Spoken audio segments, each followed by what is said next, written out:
नमस्कार दोस्तों, आप सभी का अपने YouTube channel simple way study पर स्वागत है। दोस्तों, एक नई वीडियो की शुरुआत करते हैं। इस वीडियो में हम 26 जनवरी 2024 के सभी महत्वपूर्ण करंट अफेयर्स को देखेंगे। तो दोस्तों, चलिए वीडियो की शुरुआत करते हैं। सबसे पहला प्रश्न है, राष्ट्रीय मतदाता दिवस कब मनाया जाता है? तो ये मनाया जाता है 25 जनवरी को। प्रत्येक वर्ष 25 जनवरी को राष्ट्रीय मतदाता दिवस मनाया जाता है, क्योंकि इसी दिन जो है 25 जनवरी 1950 को भारतीय निर्वाचन आयोग की स्थापना की गई थी। ठीक है, तो इसीलिए इस दिवस को राष्ट्रीय मतदाता दिवस के रूप में मनाया जाता है। हर साल 25 जनवरी को राष्ट्रीय मतदाता दिवस के रूप में मनाया जाता है और 2024 में 14वां राष्ट्रीय मतदाता दिवस मनाया गया है। और इसके लिए नई दिल्ली में एक राष्ट्रीय समारोह का आयोजन भी किया गया था, जिसमें राष्ट्रपति द्रौपदी मुर्मू जी मुख्य अतिथि रही थी और केंद्रीय कानून एवं न्याय राज्य मंत्री अर्जुन राम मेघवाल इसमें सम्मानित अतिथि थे। ठीक है, और इसमें एक लघु फिल्म का प्रदर्शन किया गया था। ये फिल्म राजकुमार हिरानी के सहयोग से भारतीय निर्वाचन आयोग, इलेक्शन कमीशन ऑफ इंडिया ने मिलकर के तैयार की थी। ठीक है, तो एक लघु मतदाता जागरूकता फिल्म जिसका नाम है माई वोट माई ड्यूटी। ठीक है, तो ये आपसे पूछा जा सकता है कि माई वोट माई ड्यूटी फिल्म कहाँ प्रदर्शित की गई? तो राष्ट्रीय मतदाता दिवस के अवसर पर नई दिल्ली में एक कार्यक्रम में।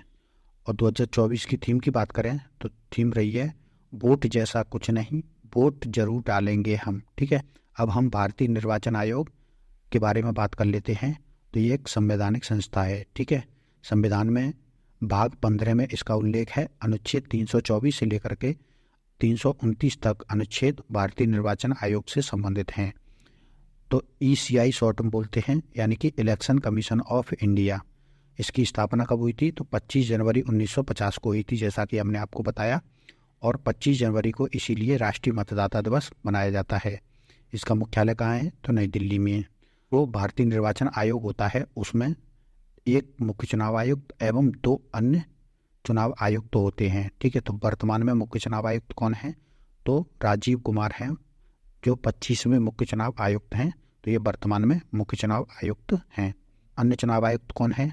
तो वर्तमान में अनूप चंद्र पांडे और अरुण गोयल, ये दोनों ही अन्य चुनाव आयुक्त हैं। ठीक, तो पहले मतदाता की आयु 21 वर्ष होती थी। ठीक है, लेकिन 61वें संविधान संशोधन अधिनियम 1988 के द्वारा इसको घटा करके 18 वर्ष कर दिया गया था। ठीक है, तो कौन से संशोधन के माध्यम से किया गया था? तो 61वें संशोधन के माध्यम से किया गया था। राष्ट्रीय पर्यटन दिवस कब मनाया जाता है? तो ये मनाया जाता है 25 जनवरी को। तो 25 जनवरी को प्रत्येक वर्ष राष्ट्रीय पर्यटन दिवस मनाया जाता है। भारत में राष्ट्रीय पर्यटन दिवस 25 जनवरी को मनाया जाता है। इसे मनाने की शुरुआत आज़ादी के बाद 1948 में हुई थी। भारतीय संस्कृति और पर्यटन स्थलों को बढ़ावा देने के लिए भारत सरकार के पर्यटन मंत्रालय द्वारा इस दिवस को मनाने की शुरुआत की गई थी। ठीक है, और 2024 की थीम क्या रही है? तो 2024 की थीम रही है सस्टेनेबल जर्नी टाइमलेस मेमोरीज। और विश्व पर्यटन दिवस कब मनाया जाता है? तो ये मनाया जाता है 27 सितंबर को। हाल ही में सुप्रीम कोर्ट के न्यायाधीश के रूप में किसे नियुक्त किया गया है या कौन नियुक्त हुए हैं? तो ये हुए हैं प्रसन्ना बी बराले। तो ये प्रसन्ना बी बराले हाल ही में संजय कौल की जगह पर नियुक्त हुए हैं। ठीक है, जो 25 दिसंबर को सेवानिवृत्त हुए थे। सुप्रीम कोर्ट में वर्तमान में 34 न्यायाधीश होते हैं। संजय कौल के सेवानिवृत्त होने के बाद 33 न्यायाधीश थे और एक पद खाली था। ठीक है, तो कॉलेजियम ने प्रसन्ना बी बराले का नाम रिकमेंड किया, जिस पर अब भारत सरकार ने आधिकारिक तौर पर मंजूरी दे दी है। तो अब ये सुप्रीम कोर्ट में न्यायाधीश नियुक्त हो गए हैं। ठीक है, केंद्र सरकार ने औपचारिक रूप से न्यायमूर्ति प्रसन्ना बी बराले को सुप्रीम कोर्ट के न्यायाधीश के रूप में नियुक्त करने की घोषणा की है। ठीक है, जिससे वह शीर्ष अदालत में दलित समुदाय से तीसरे न्यायाधीश बने हैं। ठीक है, तो ये दलित समुदाय से आने वाले तीसरे न्यायाधीश हैं। इनसे पहले कौन कौन बने हैं? तो न्यायमूर्ति BR गवई और न्यायमूर्ति CT रवि कुमार। तो ये 2 न्यायाधीश और थे। ठीक है, ये वर्तमान में कर्नाटक उच्च न्यायालय के मुख्य न्यायाधीश के रूप में कार्य कर रहे थे। ठीक है, तो ये वर्तमान में कर्नाटक हाईकोर्ट के मुख्य न्यायाधीश थे। इसी के साथ शीर्ष अदालत में न्यायाधीशों के लिए स्वीकृत 34 न्यायाधीशों की संख्या पूरी भर गई है, ठीक है, जैसा कि हमने अभी आपको बताया। क्योंकि न्यायमूर्ति संजय सिंह कौल 25 दिसंबर 2023 को सेवानिवृत्त हुए थे, तो उनकी जगह पर एक स्थान रिक्त हो गया था, तो उनकी जगह पर प्रसन्ना वी बराले को न्यायाधीश नियुक्त किया गया है। सुप्रीम कोर्ट की बात करें तो ये एक संवैधानिक संस्था है और ये भाग 5 में अनुच्छेद 124 से लेकर के अनुच्छेद 147 तक इसका उल्लेख किया गया है। सुप्रीम कोर्ट इसको इंग्लिश में कहते हैं। इसकी स्थापना 1 अक्टूबर 1937 को हुई थी, ठीक है। तो ये अधीनस्थ न्यायालय के रूप में इसकी स्थापना हुई थी ब्रिटिश सरकार की, ठीक है। बाद में 28 जनवरी 1950 को भारत के उच्च न्यायालय के रूप में इसको परिवर्तित कर दिया गया था, ठीक है। और कहाँ पर स्थित है, तो ये नई दिल्ली में स्थित है सुप्रीम कोर्ट। नियुक्ति कौन करता है इसमें न्यायाधीशों की, तो भारत के राष्ट्रपति सुप्रीम कोर्ट के न्यायाधीशों की नियुक्ति करते हैं, ठीक है। और मुख्य न्यायाधीश की बात करें तो वर्तमान में मुख्य न्यायाधीश कौन है, तो डॉक्टर धनंजय यशवंत चंद्रचूड़, जो भारत के 50वें मुख्य न्यायाधीश हैं। और तो ये हैं DY चंद्रचूड़, जो भारत के 50वें मुख्य न्यायाधीश हैं। और अन्य न्यायाधीश कितने होते हैं, तो अन्य न्यायाधीश होते हैं 33, ठीक है। कुल कितने होते हैं, तो एक मुख्य न्यायाधीश प्लस 33 अन्य न्यायाधीश, यानी कि कुल 34 न्यायाधीश होते हैं, ठीक है। वर्तमान में 3 महिला मुख्य न्यायाधीश कार्यरत हैं सुप्रीम कोर्ट में। कौन कौन हैं, तो जस्टिस हेमा कोहली, जस्टिस बेला त्रिवेदी और जस्टिस BB नागरत्ना, ठीक। और जस्टिस BB नागरत्ना के बारे में एक बात याद रखिए कि ये 25 सितंबर 2027 को भारत की पहली महिला मुख्य न्यायाधीश बनने की कतार में है, ठीक है। ये बन सकती हैं और ये जब बनेंगी तो केवल 36 दिनों के लिए बनेंगी, क्योंकि जो आयु इनकी है वो 2027 में 65 वर्ष की हो जाएगी। अगला प्रश्न है, केंद्रीय प्रत्यक्ष कर बोर्ड द्वारा समेकित टाइम सीरीज डेटा के अनुसार वित्तीय वर्ष 2022-23 के लिए प्रत्यक्ष कर से GDP अनुपात 23 साल के उच्चतम स्तर पर पहुंच गया है। और ये पहुंचकर कितना हो गया है, तो ये हो गया है 6.11%, ठीक है। तो कर 2 प्रकार के होते हैं, ठीक है। तो प्रत्यक्ष कर होते हैं और अप्रत्यक्ष कर होते हैं, डायरेक्ट टैक्स और इनडायरेक्ट टैक्स। तो जो डायरेक्ट टैक्स होते हैं उनको देखता है central board of direct taxes, ठीक है।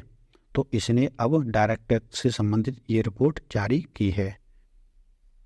केंद्रीय प्रत्यक्ष कर बोर्ड प्रत्यक्ष करों के संग्रह और संचालन से संबंधित प्रमुख आंकड़े समेकित टाइम सीरीज डेटा के माध्यम से जारी करता है, जिसके तहत इसने 2022-23 के अपडेटेड आंकड़े हाल ही में जारी किए हैं, ठीक है। और इसमें क्या बताया है, तो इसमें बताया गया है कि जो प्रत्यक्ष करों का शुद्ध संग्रह है वो फाइनेंशियल ईयर 2013-14 के मुकाबले 2022-23 में कितना हो गया है, तो ये हो गया है 16 लाख करोड़ रुपए हो गया है। और इसमें 160.52% की वृद्धि दर्ज की गई है। जबकि सकल प्रत्यक्ष कर संग्रह कितना हो गया है, तो ये 19 लाख करोड़ रुपए हो गया है और इसमें 173.31% की वृद्धि दर्ज की गई है।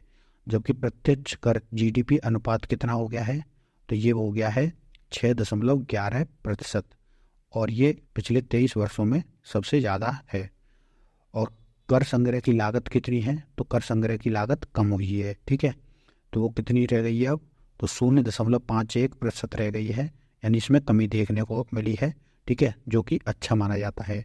कर संग्रह की लागत मतलब जैसे जो टैक्स आया, ठीक है, तो उसमें से जो टैक्स को इकट्ठा करने में जो पैसा लगा, ठीक है, यानी कि जो अधिकारियों की सैलरी और भी खर्चे जो होते हैं, तो वो खर्चों को जब घटा दिया जाता है, ठीक है, या जो खर्चे होते हैं तो वो मानी जाती है लागत, ठीक है।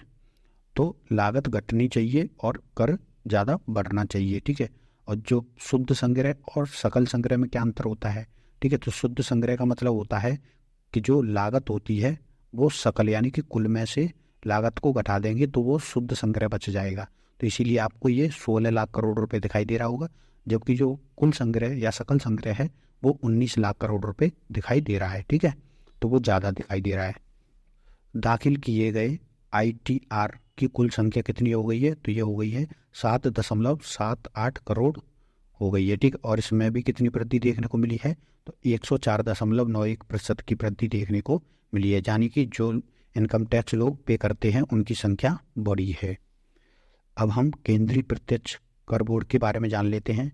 तो केंद्रीय राजस्व बोर्ड अधिनियम 1963 का है। इसके माध्यम से इसका गठन हुआ था केंद्रीय प्रत्यक्ष कर बोर्ड का, और ये एक सांविधिक निकाय है। ये भारत के वित्त मंत्रालय के तहत राजस्व विभाग का एक भाग है। ठीक है, तो वित्त मंत्रालय के तहत राजस्व विभाग के अंतर्गत 2 बोर्ड हैं। ठीक है, तो एक केंद्रीय प्रत्यक्ष कर बोर्ड है जो डायरेक्ट टैक्स को देखता है, और जबकि दूसरा बोर्ड है केंद्रीय अप्रत्यक्ष कर और सीमा शुल्क बोर्ड। ठीक है, और ये अप्रत्यक्ष करों के संग्रह और संचालन का कार्य देखता है। ठीक है, और इन दोनों की स्थापना केंद्रीय राजस्व बोर्ड अधिनियम 1963 के माध्यम से ही की गई है। ठीक है, तो CBDT इसको इंग्लिश में central board of direct taxes भी बोल देते हैं, केंद्रीय प्रत्यक्ष कर बोर्ड को। इसकी स्थापना कब हुई थी? तो 1 जनवरी 1964 को स्थापना हुई थी। हेडक्वार्टर कहाँ है इसका? तो हेडक्वार्टर नई दिल्ली में है। और वर्तमान में इसके अध्यक्ष कौन है? तो नितिन गुप्ता इसके 42वें अध्यक्ष हैं, और इनका कार्यकाल जो है 30 जून 2024 तक के लिए हाल ही में बढ़ाया गया था। ठीक है, तो यह है नितिन गुप्ता, और 2022 में इनको नियुक्त किया गया था। यहाँ की पहली ब्लैक टाइगर सफारी कहाँ स्थापित की जाएगी? तो ये स्थापित की जाएगी ओडिशा में। ठीक है, ओडिशा के मुख्यमंत्री नवीन पटनायक ने मयूरभंज में सिमलीपाल टाइगर रिजर्व के पास दुनिया की पहली ब्लैक टाइगर सफारी स्थापित करने की घोषणा की है। इसका उद्देश्य क्या है? तो इसका उद्देश्य पर्यटकों को मेलानिस्टिक बाघ यानी कि जो काले बाघ हैं, ठीक है, ये दिखाई दे रहा होगा, इस पर काले काले धब्बे दिखाई दे रहे होंगे, तो ये काले बाघ हैं, तो इनकी जो है एक झलक पर्यटकों को देखने को मिले, तो इसके लिए ये टाइगर सफारी स्थापित की जा रही है। और इन जो ब्लैक टाइगर हैं या काले बाघ हैं, इनकी खोज हाल ही में सिमलीपाल नेशनल पार्क में देखा गया था। ठीक है, तो इसलिए जो है ब्लैक टाइगर सफारी की स्थापना ओडिशा में करने की घोषणा की है। अगला प्रश्न है, ICC पुरुष one day cricketer of the year 2023 कौन बने हैं? तो ये बने हैं विराट कोहली। ठीक है, तो विराट कोहली बने हैं ICC पुरुष one day cricketer of the year. ICC ने 2023 के लिए अपने वार्षिक पुरस्कारों की घोषणा एवं वर्ष की सर्वश्रेष्ठ सभी वर्गों में पुरुष एवं महिला टीम हैं, तो उनकी घोषणा की है। अंतर्राष्ट्रीय क्रिकेट परिषद यानी ICC ने असाधारण प्रदर्शन को मान्यता देते हुए 2023 के लिए अपने वार्षिक पुरस्कारों एवं सभी प्रारूपों में वर्ष की सर्वश्रेष्ठ पुरुष एवं महिला टीमों की घोषणा कर दी है। ठीक है, अवार्डों की बात करें तो इसमें ICC पुरुष one day cricketer of the year 2023 का अवार्ड मिला है विराट कोहली को। ICC पुरुष T20 cricketer of the year 2023 का अवार्ड मिला है सूर्य कुमार यादव को। तो ये दोनों हमारे लिए बहुत ही ज़्यादा इंपॉर्टेंट हैं। ठीक है, ICC team of the year 2023 में जो भारतीय खिलाड़ी शामिल हुए हैं उनको भी देख लेते हैं। तो ICC पुरुष T20I team of the year 2023 में शामिल भारतीय खिलाड़ी कौन कौन हैं? तो सूर्य कुमार यादव, और इस टीम के ये कप्तान भी थे, और यशस्वी जायसवाल, रवि बिश्नोई और अर्शदीप सिंह, इसमें 4 भारतीय खिलाड़ी शामिल हैं T20 टीम में। और ICC महिला T20 team of the year में शामिल भारतीय खिलाड़ी कौन हैं? तो इसमें एकमात्र दीप्ति शर्मा भारत की खिलाड़ी शामिल हुई हैं। ICC one day team of the year 2023 में शामिल खिलाड़ी कौन हैं? तो इसमें रोहित शर्मा इस टीम के कप्तान भी बनाए गए हैं। शुभमन गिल, विराट कोहली, मोहम्मद सिराज, कुलदीप यादव और मोहम्मद शमी, यानी कुल 6 खिलाड़ी इसमें भारत के शामिल हुए हैं। ICC की test team of the year में शामिल भारतीय खिलाड़ी कौन से हैं? तो इसमें रविंद्र जडेजा और रविचंद्रन अश्विन, ये 2 भारतीय खिलाड़ी शामिल हुए हैं। अब हम अन्य महत्वपूर्ण खबरों को देख लेते हैं। तो पहली खबर है, सऊदी अरब ने अपनी राजधानी रियाद में अपना पहला अल्कोहल स्टोर या शराब की दुकान खोलने की घोषणा की है।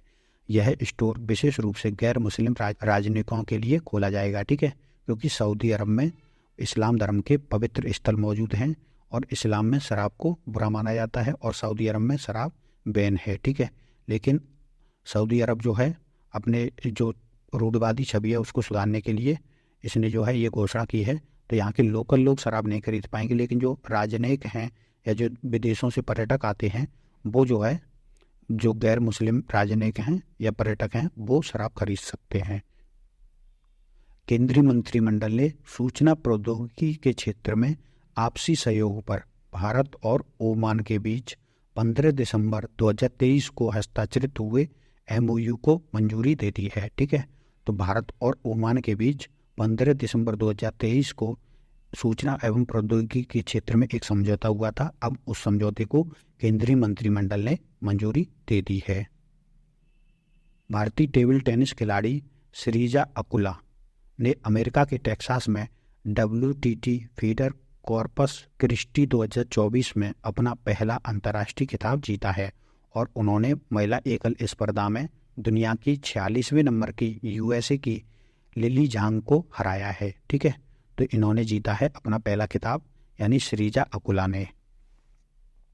बिहार के बाद अब आंध्र प्रदेश की सरकार ने, जो वहाँ पर YS जगनमोहन रेड्डी की सरकार चल रही है इस समय, उसने घोषणा की है कि वो अपने राज्य में जातिगत जनगणना करेंगे। ठीक है, और इसके अगले 1 महीने के अंदर पूरे होने की उम्मीद है। ठीक है, तो आंध्र प्रदेश दूसरा राज्य बन जाएगा जातिगत जनगणना करने वाला। भारतीय नौसेना ने तेलंगाना के विकाराबाद जिले में 2027 तक भारत के दूसरे बहुत कम आवृत्ति, वेरी लो फ्रीक्वेंसी, ठीक है, की संचार ट्रांसमिशन स्टेशन स्थापित करेगी। ठीक है, तो ये कौन स्थापित करेगा? तो भारतीय नौसेना स्थापित करेगी तेलंगाना के विकाराबाद जिले में। ठीक है, और ये भारत का दूसरा ट्रांसमिशन स्टेशन होगा। इससे पहला जो ट्रांसमिशन स्टेशन था वो तमिलनाडु के तिरुनेलवेली जिले में INS कट्टाबोम्मन रडार स्टेशन है और यह 1990 से चालू है।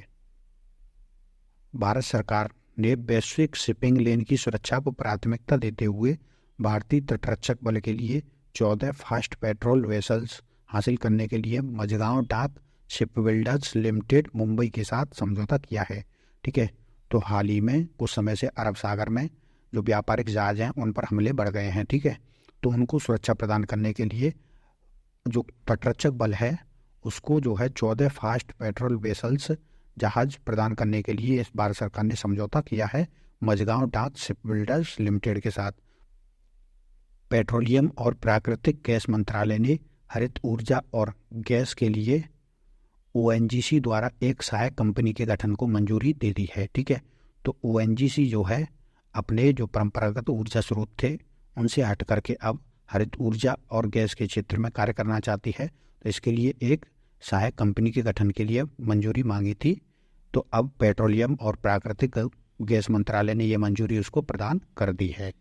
तो दोस्तों ये थे हमारे 26 जनवरी 2024 के महत्वपूर्ण करंट अफेयर्स। तो दोस्तों फिलहाल इस वीडियो में इतना ही। अगर आपको ये वीडियो पसंद आए तो वीडियो को लाइक करिए, चैनल को सब्सक्राइब कर लीजिए एवं अपने दोस्तों तक भी शेयर कर दीजिए। धन्यवाद।